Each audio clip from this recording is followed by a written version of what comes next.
ಆತ್ಮೀಯ ಬಂಧುಗಳೇ, ಮಹಾಭಾರತ ಭೀಷ್ಮ ಪರ್ವ, ಇದರಿಂದ ಯುಧಿಷ್ಠಿರನ ಚಿಂತೆ, ಕೃಷ್ಣನ ಆಶ್ವಾಸನೆ ಮತ್ತು ಕ್ರೌಂಚ ವ್ಯೂಹದ ರಚನೆ, ಈ ವಿಚಾರದ ಬಗ್ಗೆ ನಾವು ತಿಳ್ಕೊಳ್ತಾ ಇದ್ವಿ.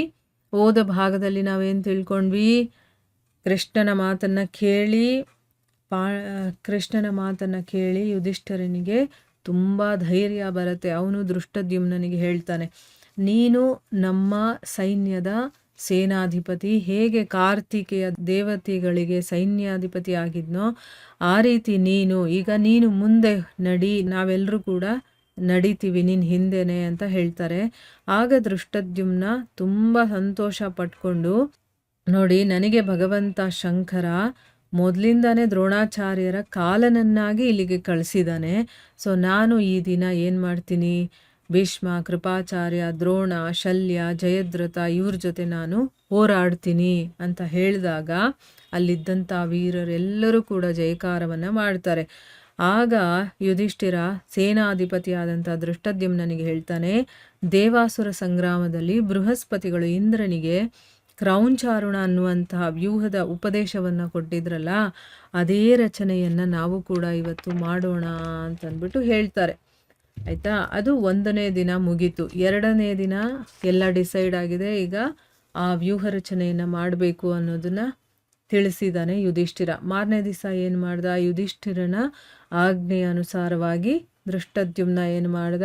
ಅರ್ಜುನನನ್ನು ಇಡೀ ಸೈನ್ಯದ ಮುಂದೆ ಇಡ್ತಾನೆ. ಅಂದರೆ ಸೈನ್ಯ ನಿಂತಿರುತ್ತೆ, ಅದರಲ್ಲಿ ಮುಂದೆ ಅರ್ಜುನನನ್ನು ಇಡ್ತಾನೆ. ಆ ಅರ್ಜುನ ಹೇಗೆ ಕಾಣಿಸ್ತಾ ಇದ್ದ ಅಂತಂದರೆ, ರಥದ ಮೇಲೆ ಕೂತಿದ್ದಾನಲ್ಲ ಅರ್ಜುನ, ತನ್ನ ರತ್ನಜಟಿತವಾದಂತಹ ಧ್ವಜ ಇದೆ ಮತ್ತು ಗಾಂಡೀವ ಧನಸ್ಸಿನಿಂದ ಹೇಗೆ ಶೋಭೆಯನ್ನು ಪಡಿತಾ ಇದ್ದಾನೆ ಅಂದರೆ, ಸೂರ್ಯನ ಕಿರಣಗಳಿಂದ ಸುಮೇರು ಪರ್ವತ ಹೇಗೆ ಶೋಭೆಯನ್ನು ಪಡೆಯುತ್ತೋ ಹಾಗೆ.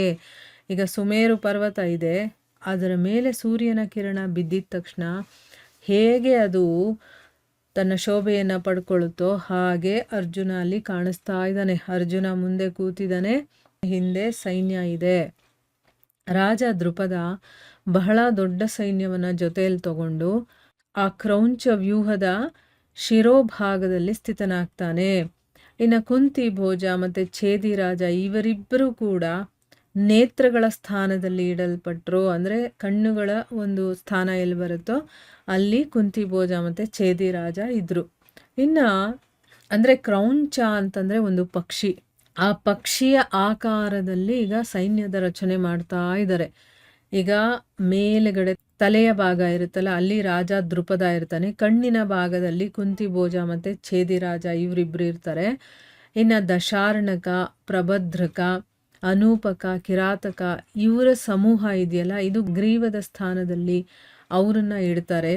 ಆಮೇಲೆ ಪಟಚ್ಛರ, ಪೌಂಡ್ರ, ಪೌರವಕ ಮತ್ತು ನಿಷಾದ ಇವರೆಲ್ಲರ ಸ್ಥಾನ ರಾಜ ಯುಧಿಷ್ಠಿರ ಎಲ್ಲಿಡ್ತಾನೆ ಅಂತಂದರೆ ಪೃಷ್ಠಭಾಗದಲ್ಲಿ ನಿಂತ್ಕೊಳ್ತಾರೆ ಇವರೆಲ್ಲರೂ. ಅಂದರೆ ಆ ಪಕ್ಷಿಯ ಒಂದು ಆಕಾರದಲ್ಲಿ ಎಲ್ಲೆಲ್ಲಿ ಯಾರ್ಯಾರು ನಿಂತ್ಕೋಬೇಕು ಅಂತಂದ್ಬಿಟ್ಟು ಇಲ್ಲಿ ಡಿಸೈಡ್ ಮಾಡಿ ಅಲ್ಲಲ್ಲಿ ನಿಲ್ಲಿಸ್ತಾ ಇದ್ದಾರೆ.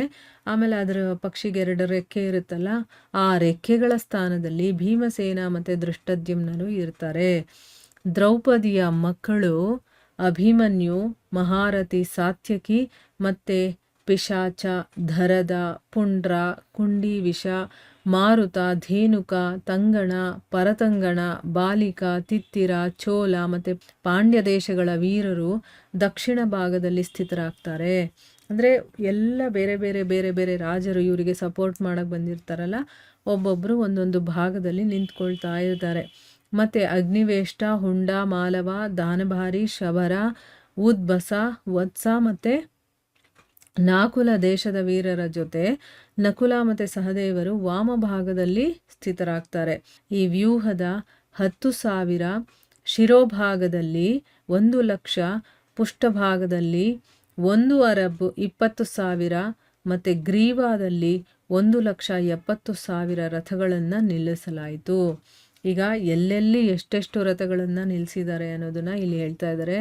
ಇಲ್ಲಿ ಹೇಳ್ತಾ ಇರುವಂಥ ಲೆಕ್ಕ ನೋಡಿದ್ರೆ ಇನ್ನು ಎಷ್ಟು ಸೈನ್ಯ ಸೇರಿತ್ತು ಮತ್ತು ಆ ಜಾಗ ಎಷ್ಟು ದೊಡ್ಡದಾಗಿತ್ತು ಅನ್ನೋದನ್ನು ಕೂಡ ನಾವು ಯೋಚನೆ ಮಾಡಬೇಕು. ಅಷ್ಟೂ ರಥಗಳನ್ನು ಅಲ್ಲಿ ನಿಲ್ಲಿಸಿದ್ದಾರೆ. ಎರಡೂ ಪಕ್ಷಗಳ ಮುಂದೆ, ಹಿಂದೆ ಮತ್ತು ಎಲ್ಲ ಮೂಲೆಗಳಲ್ಲೂ ಕೂಡ ಪರ್ವತದ ಹಾಗೆ ಎತ್ತರದ ಗಜರಾಜಗಳ ಕತಾರೆಗಳಿತ್ತು. ಅಂದರೆ ಈಗ ಗೋಡೆಗಳೇ ಬೇಕಾಗಿಲ್ಲ, ಎತ್ತರವಾಗಿರುವಂತಹ ಆನೆಗಳನ್ನೇ ಅಲ್ಲಿ ಆ ರೀತಿ ನಿಲ್ಲಿಸ್ಕೊಂಡಿದ್ದಾರೆ.